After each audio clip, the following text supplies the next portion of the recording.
Više nikada u životu neću kupiti češnjak u dućanu. A evo zašto. Prvo i najvažnije, sadnja češnjaka je iznenađujuće jednostavna. Sve što trebate su zdravi češnjevi češnjaka i malo zemlje u gredicama ili u tegli.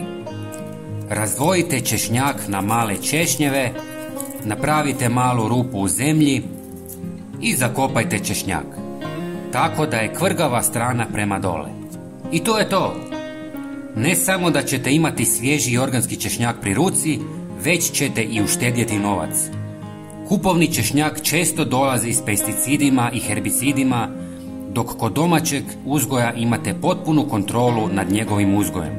Ovo je idealno za one koji žele jesti zdravo i izbjeći štetne kemikalije. Uzgoj češnjaka također može biti sjajan način da se povežete s prirodom i iskusite radost uzgoja vlastite hrane. Možete pratiti svaki korak rasta od sadnje do žetve, te se diviti procesu koji stoji iza hrane koju jedete. Osim toga, domaći češnjak često ima intenzivniji okus i aromu, što može obogatiti okus vaših jela. Sa svježim češnjakom osiguravate da vaša hrana bude ukusna i puna bogatstva. Sjetva češnjaka u jesen također pruža zadovoljstvo gledanja kako se biljke razvijaju, stvarajući očaravajući prizor u vrtu ili na balkonu.